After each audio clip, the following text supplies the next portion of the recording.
All right. Good evening, everybody. Are we late? 6:31. All right. Let's get started. Everybody knows we are recording this, so you will be able to see it on YouTube, our YouTube channel. Give Jay a couple hours to get it up there, please.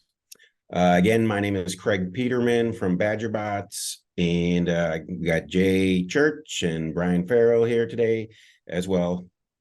Obviously, those of you that have been on these calls, you know who we are. All right, so let's jump right in to new business. We have roughly 225 teams registered, challenge teams registered in the state of Wisconsin, and school just started. So probably, I don't know, history suggests we'll see a little bump up in the next week or so.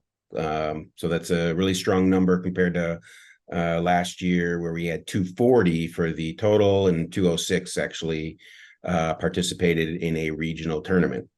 So that being said, there's a lot of homework to be done on each individual team. Those of you that pay close attention to the weekly newsletter, I put in there that about half the teams that are registered, a little bit less than half, the coaches have not completed the youth protection program. If you do not have two coaches that have passed the YPP, your team will not be eligible to participate in a regional, and in fact, they technically won't be able to participate in a scrimmage or any first function. So please don't make us do things that we don't want to do. Get that taken care of. Thank you. The other big administrative task is registering for the Wisconsin regionals. The schedule went out, what was it, a week ago, 2 weeks ago, and we are going to be prepared on Friday for everybody to sign up, rank their top 3 tournaments that they would like to attend. And then, well, I'll just walk through the process. Friday morning, 8 o'clock, all the coaches will get an email leading you to the page where you can register. It is a different system than last year's system. You don't even have to log into anything. You just need to obviously type in the correct team number and correct coach's email, and the rest is all just menu-driven items. So you'll rank the top 3 regional tournaments that you would like to go to. There is no requirement, or I should say technical requirement, that you have to choose 3 unique tournaments. You could choose 3 of the same. That would be a mistake. Please don't do that. It's just a technical limitation for what we have. Please choose 3 unique tournaments as you go through. There will be no benefit if you choose 3 of the same tournament. Secondly, with regards to no benefit, the email will go out at 8 o'clock in the morning. There is no benefit to being to the first one to sign up. Maybe we'll give a token prize, but probably not. In fact, I won't even be looking at that spreadsheet of the data as it comes in probably until the weekend. So the timing doesn't matter, with the exception of the deadline. The registration window will close midnight, September 30th or October 1st, however you choose to look at it. That's when the formal registration period will close, and then we'll spend the first week of October assigning tournaments, knowing the sizes, so on and so forth. There is a question on there, and you have to answer all the questions, otherwise it won't let you progress. Whether or not your team is going to be able to pay via credit card online, or if you need an invoice. We learned last year that a lot of schools, or I should say teams, go through their schools, and we're trying to get ahead of the invoicing process. Hopefully that will make it a little easier for you guys to get the school district to cut the check. You do not have to pay when you go through this preference process. The payment will come when you're actually assigned, and then you have to pay the fee, $170 for the regional per team. That needs to be paid before the tournament that you're participating in. You will get a confirmation that you've successfully registered, both on the screen as well as an email to whatever email you typed in. Again, please do not sign up 2 or 3 times for the same team. One team at a time and one registration per team. That will keep the process flowing much more efficiently. With regards to any special circumstances, considerations, there is a text box for you to type in anything that is unique, special, that we need to know about. If you cannot travel more than 30 miles from your geography, that we certainly can take into consideration when we're assigning which regional you will be assigned to. There were a couple of questions on Slack about which regional feeds into which sectionals. We won't know that until October. However, in that text box, free-form text box, if you say, we would like to sign up for a tournament, following through to a certain sectional, we will take that into consideration and be able to hopefully make it work. You're signing up for 3 regionals. We have 3 sectionals. I got to imagine some way it'll work. And if it doesn't work, we do have a process for dealing with exceptions, but we'll get to that point should we need to. So bottom line is it should be a much simpler process than it was last year, but it does require you, the coaches, mentors, to be diligent when you're signing it up. Only do it once and give us the information that we can use to get you in the most appropriate regional. All right. Are there any questions on that process or any other questions for that? Yes, I have questions. I have questions on that process. Yes. So I have to pay fees for 5 teams. Yes. So in the past, I would register all those teams at once through the existing mechanism and then get an invoice. So my understanding is that this year there's a different sign-up mechanism and that I could still register all 5 teams at once, but there's another step where I need to reach out to you for an invoice for those 5 teams. Is that correct? Let me adjust your question or your own response. Yeah. You will go through and register each team one at a time. Yep. Okay. And then there is a drop-down menu item that says credit card or invoice. So in your case, you will select create an invoice, and we'll do that for you. Okay. And so you'll just need to do that once for each team. And in fact, in the comment section, the open-ended text, if you wouldn't mind, just put, please invoice with the 5 teams. Okay. Okay, so somehow tie the 5 teams together in that one comment box. In the one comment box, that would be wonderful. Thank you. Okay. And then to confirm one more time, there's no special system that we already have to have access to in the past. It is some kind of free form system where we just rank the team, put our team name in, put our email in, which I presume needs to match whatever's in the system. And then there's no checks and balances with that. We just put in our information, rank the 3, and then you'll send the invoice to the email on file. Is that correct? That is correct. The check and balance comes on our end because I will take the information that you guys input into this new process and cross-reference it to the database of information that we get from FIRST. So we don't need all the extra information that you've already input into FIRST. We're going to use that data to move us through the process. That's why this new registration system hopefully will be much quicker. You don't have to log in. We don't need all your information 2-3 times. We already have most of it. The key is, of course, the team number. Right. Okay. The team number is what connects one piece of information, one database to the other.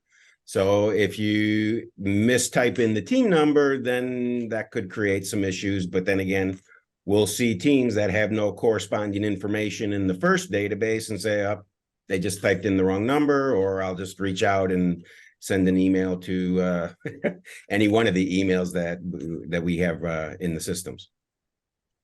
So then will there be another invoicing situation should the teams move on to a second or third tier here? Like, would Yes. that be automatically generated by Badger bots, or would you need to re-register through this process again? You should not have to re-register, but the invoice will be recreated by us. We will already have that information. And in your case, you said you got 5 teams. If 3 teams advance, then we will create an invoice. It's $40 per team to advance. That includes both. It's a one-time deal, just both the sectional and the championship. And we'll create the invoice in that particular hypothetical case for $120. Send it back to you via email. Okay.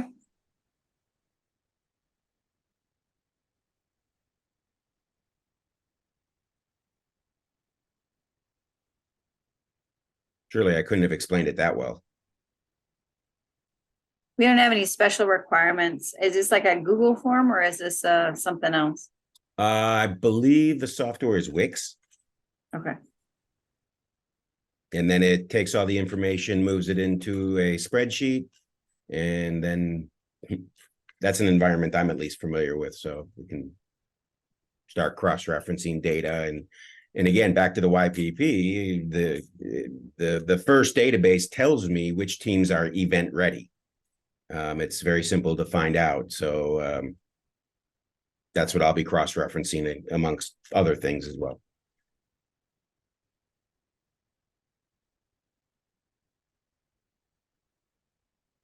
All right. Any other questions on the res? It's coming Friday. Again, you got 2 weeks and a day or two, I think. You all know my email, fllteams@badgerbots.org. If there's any issues or questions, and obviously I will be able to see what's being entered. You will get an email back. We've tested this now in both a iPhone environment, a desktop environment, Android environment, and I'm told it works. So we'll find out. We will obviously deal with any issues along the way as they come up.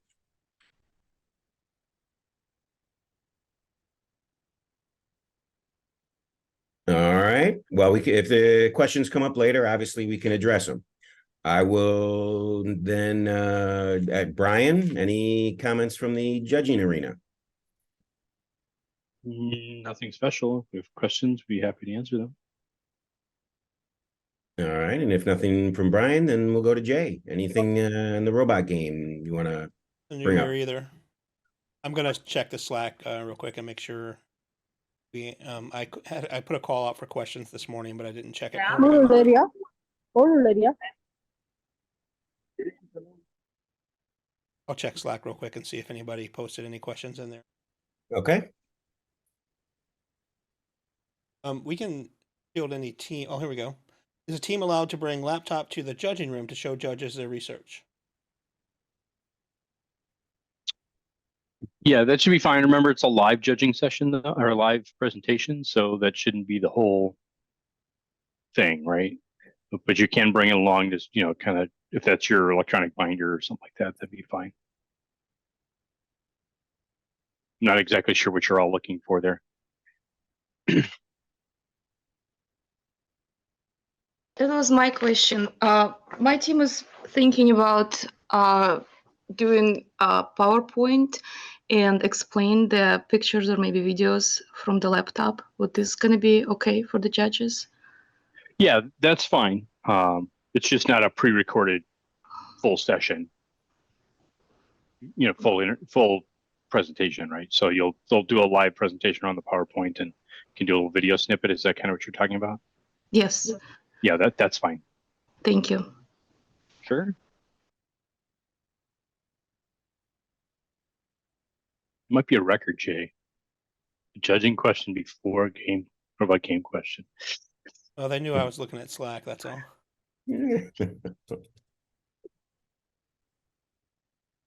I will make a comment about the regional scheduling only to the extent that we are trying to coordinate Explore festivals at some of these regionals.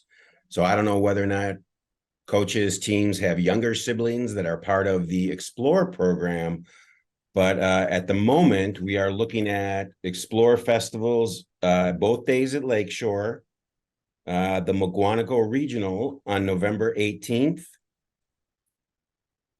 the Franklin Regional on December 10th, in the Waukesha Sectional, that we'll work with later, but on December 16th. So I don't know if that has any impact on anybody's choices for regionals. But just so you guys know, that information is out there. There'll also be another Explore Festival at the championship in Madison on January 21st. That will be coming out in Thursday's newsletter to the obviously targeting the Explore coaches and mentors. Right. I guess And there'd be no reason that people need to tie them together. That's more of a preference thing. Absolutely. They're separate events, but yeah, I just wanted to make sure people knew that they were there.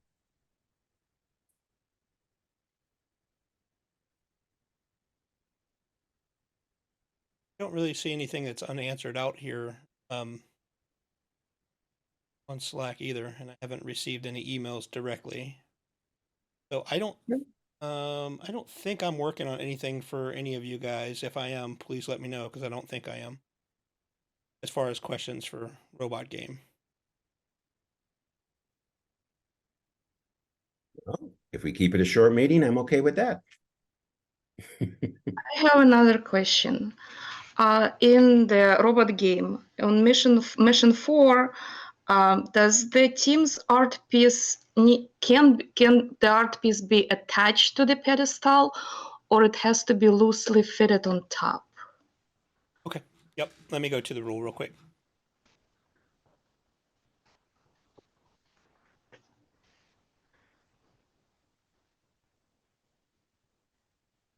Okay, so it just says that it has to be completely supported by the pedestal to get the bonus points. I assume you're asking about the bonus points, yeah? Right. Okay, so yeah, as long as the weight of the art piece is completely supported by the pedestal, you're fine. So we can attach it. It could be like Lego pieces. You can attach it. It still has to comply with the rule of anything that you attach to a model. If you're asked to, you can separate it immediately without damage. Okay. It shouldn't be a big deal. No. Thank you. And it doesn't need to stand upright either. It can be laying on its side, upside down, whatever, as long as the weight is supported by the pedestal. Wonderful. Thank you. That one's a little tricky. So if anybody has any questions about that, we actually laid that out pretty well on the Slack channel. But if anybody has any questions about what can touch what and what can't touch what, let me know. But I think it gets pretty in depth there. If anybody has any questions about that, let me know. And like I said, we laid it out pretty well in writing, so it's kind of easier to follow. I need some clarification on it. Let me know. Could we demo that on one of these Zoom calls, you think? Yeah, maybe we'll do it. I don't have the piece. Maybe we'll do it next Yeah. week, something. But yeah, it goes kind of, you can't touch this with this, and you can't touch that with that, and this can be touching this, but not this, and yeah. Right. All right. Well, speaking of Zoom calls, those of you again that read the weekly newsletter in great detail, the 20, where's my calendar? 25th. 25th.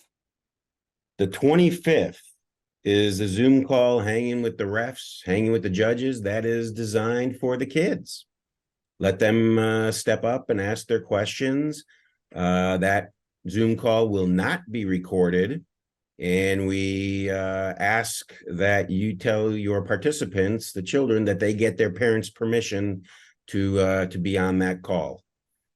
In fact, we prefer that the video be turned off unless they are with their parents. We want to give them a chance to participate and get their questions out, but naturally we want to take precautions. So we'll be answering. Yes, parents can participate, I guess. So we'll be, it's kind of, so this is going to be designed kind of like at tournament, right? So parents can be there, parents can, participate to a certain degree, but we want all the questions and all the work and basically all the stuff coming from the kid's mind. A parent or a mentor needs to be there because a kid is nervous or something like that. That's fine, but we'd really like to. This is an opportunity for us to interact with them. They can kind of get used to us. Show them that we're not all bad guys. And we're not big scary referees and judges, and they can kind of just hang out with us, But any game rules that they want to ask directly, they can. Any model questions, any setup questions, any questions they have for Brian. Yeah, should be fun. And Julia may come up with some kind of trivia game or something like that for them.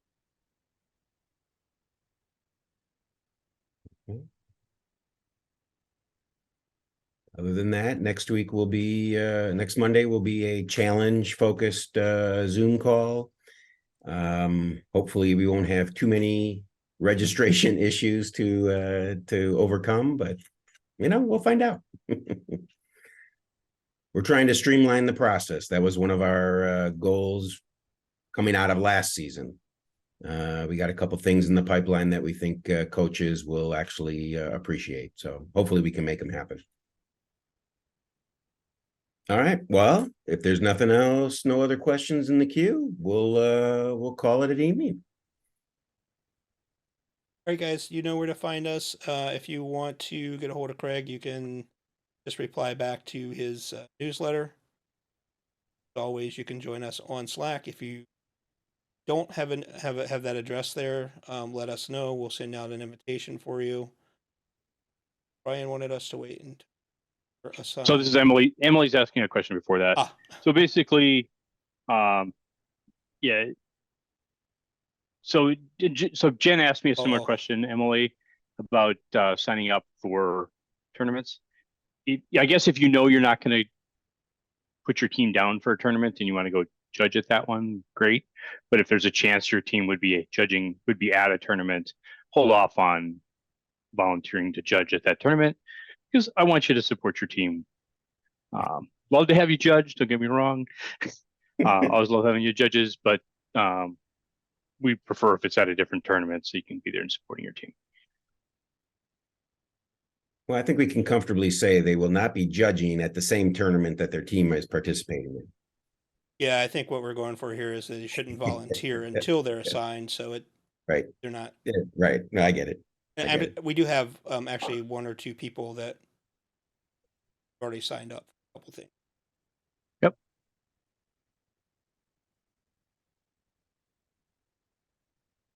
Paperwork thing. All right, guys. Like I was saying, Slack. You guys know how to reach us. You can send something to the referee channel or the judge channel there. Just give us a day or two to get back to you. That's it. All right. Good night, everybody. Thank Good you, luck. everybody. Night.